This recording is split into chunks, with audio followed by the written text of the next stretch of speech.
Oke, kalau gitu setelah kita menuju ke arah Land of Dawn. Match pertama, RRQ Aussie versus Geek Fam. Wow, ini dia yang sangat amat seru ya. Karena Geek Fam tentunya mereka tampil dengan roster yang berbeda. Kejutan yang akan dibawakan dari Geek Fam sendiri ini menjadi kunci yang harusnya bisa dimaksimalkan sama Geek Fam untuk mendapatkan kemenangan mereka.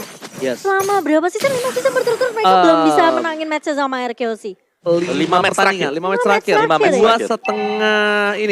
2,5 tahun. 2,5 tahun ya. Yes. Oh tapi Baloyski dengan Iron Hook-nya belum bisa menculik ke arah seorang Skylar kali ini.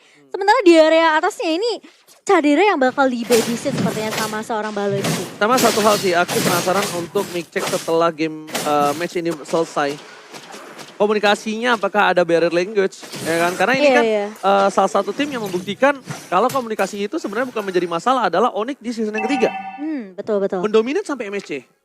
Ya, Dong? ada. Kalau kita boleh bahas tentang barrier language, ya, salah satu tim yang pernah menembuskan sejarah ya Onyx. Dengan posisinya yang ya ternyata sebuah komunikasi itu bukan sebuah masalah ya, perbedaan bahasa. Iya benar barrier language, tapi kali ini di area mid-nya Finn terpaksa harus menggunakan flicker keluar dari jeratan Baloyski dan juga Alzora mencoba untuk memberikan poke damage di area mid-nya. Sementara Clay bakal coba untuk lebih kalem terlebih dahulu, meng-clear minion secepat mungkin sembari menunggu ganking yang akan dilakukan oleh Geek Fam kali di area atasnya. Skylar masih bisa untuk menjaga posisi tentunya. Cukup aman dari Skylar karena posisinya minionnya masih ada satu nih. Yes, benar. Tapi satu hal, ketika tadi ada invite di atas dan tidak berhasil mendapatkan Skylar, tandanya mereka akan rugi ketika adanya turtle fight. Sword skill yang sudah banyak dikeluarkan oleh tim Geek Fam akan ketertinggalan dan bahkan harus recall dulu untuk menuju ke arah turtle. Lihat, Geek Fam kali ini mereka kehilangan turtle pertama dengan free. Tidak ada contest, tidak ada kesenggolan dan bahkan di arah top lane sana Skylar. Akankah still survive? Skylar still survive. Gak ada weakness point ditemukan dari sana. Oh my god, flicker from Baloyski. First blood di APL season yang ke-10 ternyata diambil oleh pemain Filipina, Baloyski. Iya itu nice follow up dari Baloyski tadi. Karena kalau gak ada dia pastinya dia gak bisa dapetin ini juga untuk first blood. Karena mereka harus bisa menukarkan objektif turtle tadi. Dengan satu objektif yang lain, yaitu di gold lane. Jadi ini bener-bener nge-cover ke arah dari Kadira. Iya, Kadiranya belum tumbang meskipun sudah terkena poke damage juga tadi dicicil dengan blessing 2 dari seorang Skylar. Tapi dengan first blood yang jatuh ke tangan seorang Baloyski, ini RRQ sih mereka harus membuat space yang lebih banyak lagi untuk Skylar dari segi farmingan. Karena akan sedikit tertinggal dari seorang Kadira yang tadi memang juga udah recall ya. Sementara dari area atasnya, Finn sepertinya akan bergerak lebih agresif untuk membabysit ke orang Skylar. Sembari kita melihat kali ini pemain dari RQC mereka masih cukup bisa jaga tempo permainannya sih. Perbedaan tidak terlalu jauh. Meskipun mereka sudah mendapatkan turtle-nya yang pertama, tapi turtle kedua yang akan kita lihat tentunya apakah teamfight akan dibuka di sini. Karena Skylar udah mulai join teamfight-nya. Yes, bisa-bisanya loh dia yang ngamanin Little Wonder tadi. Tapi kita di sini dari segi emblemnya Opung Wawa, silakan. Yes, dari emblemnya sendiri juga masih ada movement speed ya pastinya buat semuanya. Tapi aku pengen lihat dari Akai sih, Demon Slayer. Oke, dia masih ada battle cooldown reduction. Jadi dari untuk perang Retribution ini seharusnya masih bakal dimenangkan nantinya oleh Akai. Oke, gak ada yang lihat Win di depan sana Tyrant Rage-nya. Tapi kayaknya posisi dari tim Geek Fam mereka sudah melakukan cutting posisi di arah bottom. Dia benar-benar mau set up untuk melakukan satu buah fight dari Turtle. Tapi ternyata R7 nampaknya di posisi Purple Buff akan memaksakan Hans untuk menggunakan Retribution-nya. Yes, Retribution digunakan ketika Turtle udah muncul. Ini tandanya akan menjadi free. Dan problemnya adalah kalau free kayak gini, Skylar yang harus berhati-hati. Skylar harus mundur, harus aware. Dan V di depan sana akan terperangkap dan harus ditumbangkan. Crossbow opening kali ini belum dikeluarkan, bahkan berhasil mendapatkan Finn. Kalau Finn yang tumbang dan Turtle slain by Samsung Galaxy AC diamankan RRQ, itu masih diuntungkan RRQ. Iya, Karena Finn. tapi secara masih ada pertukaran yang dilakukan oleh Geek Fam sendiri. Jadi mereka nggak rugi-rugi banget juga. Dan Kadira tadi yang dapetin poin killnya. Iya. Jadi dia masih akan jauh lebih fat. Tapi Baloyski langsung menculik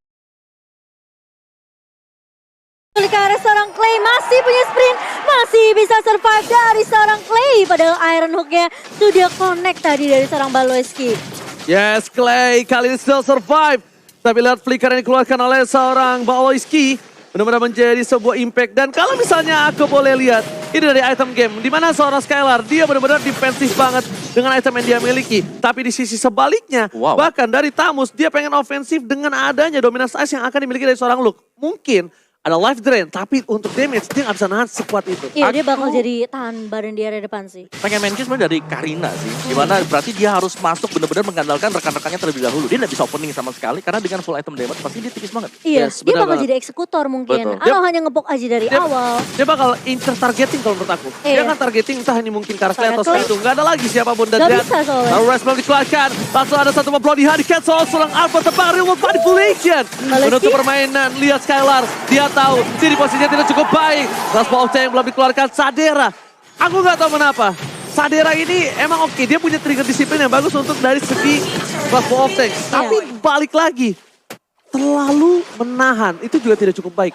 Ngerti gak, Bu? Mereka kayak, dia agak kayak ragu buat team fight-nya. Ya gitu. kayak soft skillnya ditahan oke, trigger disiplin, tapi jangan terlalu ditahan. Bahkan dia tidak mengeluarkan impact sama sekali dan itu lumayan sayang. Kalau yang kayak gini-gini trigger disiplin oke. Kalau tadi nggak ada yang tahu dia bisa sekaratin siapapun. Iya, tapi kalau kita melihat di sini macro play dari Geek Fam ini benar-benar jalan juga loh. Iya. Meskipun mereka ke pressure, turret mereka juga harus hilang, tapi mereka masih sanggup untuk menyimbangi dari sisi pendapatan gol. Oke, tapi R7 mengganggu seorang Alzura. Mundur ke arah belakang.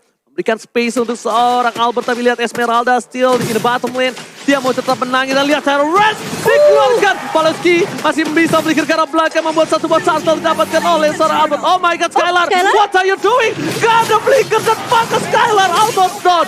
Dipecahkan begitu saja. Weakness point-nya. Crossbow tim berhasil mendapatkan 2 double kill di arah top lane. Sadera masih mau lebih.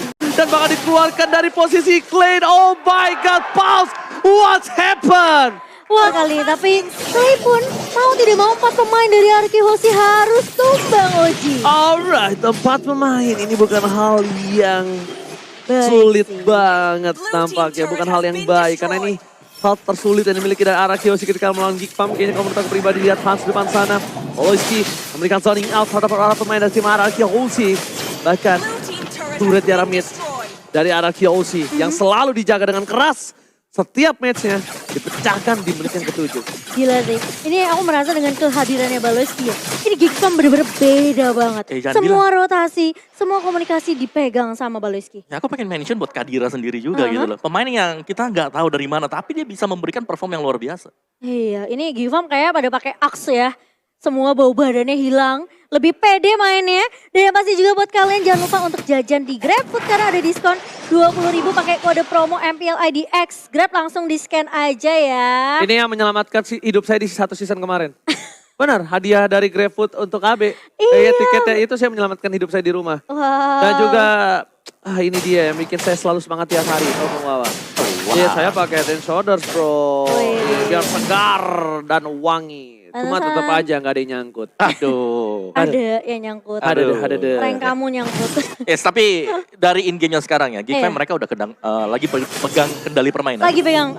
Bener, mereka dapetin atas bawah, mereka juga bisa mungkin item-itemnya lumayan jadi, secara team play-nya juga rapi. Gak ada yang, Planningnya rapi banget kok. ya, gak ada yang langsung gerasa gerusu buka fight. Mereka Gak ada. nggak terlalu overcommit untuk mungkin buat kesalahan ya.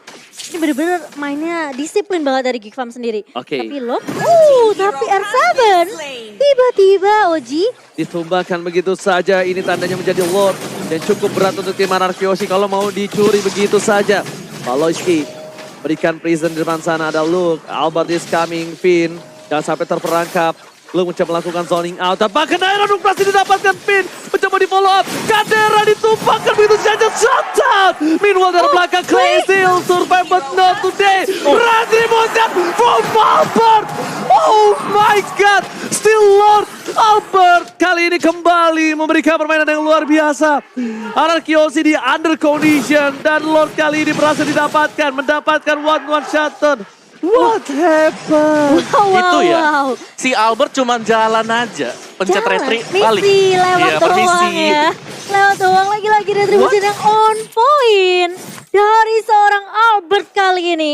Membuat Anarkioshi setidaknya sekarang bisa nafas lagi. Ini Baloyski reset nyebelin lagi. banget sih. Ngeselin banget Ini loh. Baloyski nyebelin banget sih, lihat Little Wonder berkali-kali diamanin sama dia loh. Iya. Ini Dia- bener-bener kayak dia salah satu orang pengganggu ini. Nyebelin sih. Aku nggak sih merasa kayak dengan kehadiran Baloski ini jadi ketakutan juga untuk Arkeosi karena mereka harus mulai berhati-hati untuk segi rotasi ke area lininya. Tapi Lord yang mulai masuk di area atas dan dari itemnya nih Kowawa.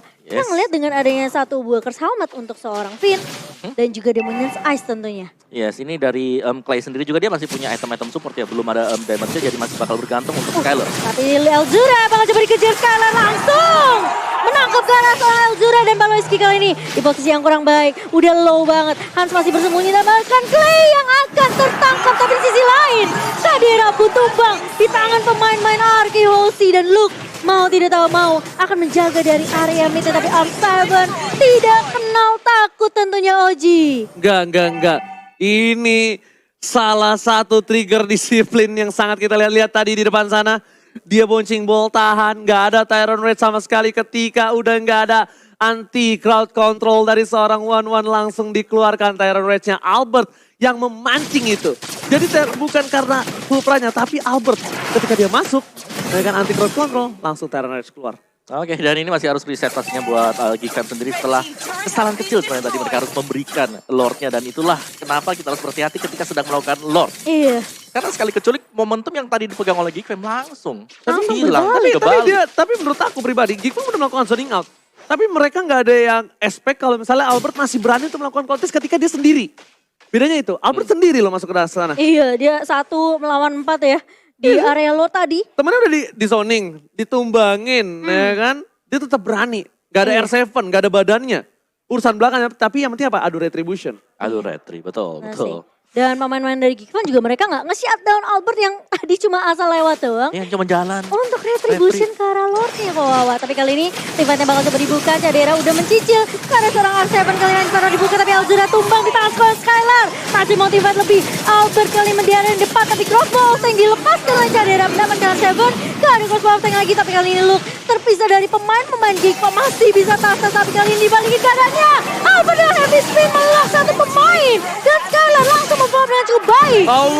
Kali ini Skylar berhasil melakukan gocekan Hans. Gak boleh pulang. Bakal coba dikejar oleh seorang Albert. Tapi nampaknya kali ini pertukaran cukup adil. 2 untuk 2 yang tersisa. Dan untungnya pemain dari tim Geekfam ada seorang Cadera yang benar-benar masih bisa melakukan push terhadap pemain tim Arkeosi. Skylar almost ditumbangin. Tapi mirror image yang dilakukan benar-benar sangatlah bagus. Dan para pemain dari tim Geekfam, mereka yang memulai terlebih dahulu untuk melakukan one. Karena mereka sadar Elzura is coming. Cadera akan memaksa seorang Albert untuk memakai satu buah heavy spinnya. Dan bahkan ini bakal menjadi one untuk Geekfam harusnya. Dipaksa satu buah yang overturn. Baloski is coming but yes! Almost is never enough. Lord yang kedua, Lord sudah kali ini berubah hand. Sudah lebih kuat lagi. Bisa nabrak. Bisa charge. Bisa charge. Dan pergerakan dari Albert yang lagi-lagi pasti udah diwaspadai ya. Sama pemain-pemain dari Geekfam itu langsung dipukul mundur. Ini kalau kita lihat tim fight-nya. Sebenarnya posisi dari Skylar dan juga Albert menggunakan ultimate-nya ini menunggu Cadera udah gak punya satu crossbow tank. Yes, dan yang tadi aku suka dari gameplay Skylar adalah dia paksa dulu ke belakang, flicker, ya kan. Dikira sama Cadera itu mau muju ke bawah, tapi dia mirror image di belakang. Dan lihat Iron Hooker 7 kali ini membuka satu buah weakness point dan ini kira tim Shadera. Kali ini berhasil mendapatkan satu buah turret. Masih mau lebih, Baloski coba untuk mengekes siapapun yang akan didapatkan. Jangan sampai dari seorang Skylar! Iron Hook matching pada mantap dari seorang Baloski. Kali ini benar-benar memberikan permainan yang luar biasa. Mencoba membalikan, menuju ke arah top lane. Best turret dari arah yang akan dipecahkan di arah top lane. Satu best turret pertama Finn. What are you doing? Finn, immortality-nya pecah. Dan lakukan Sonic Iron Race dapat 2 no follow-up damage. Real world manipulation. Dan bahkan Arkeosi Albert. Oke, mencoba menyelamatkan dan Iron Hook. Baloski membuat Geekfam mendominasi. Dan game pertama diamankan Geekfam. Geekfam kali ini berhasil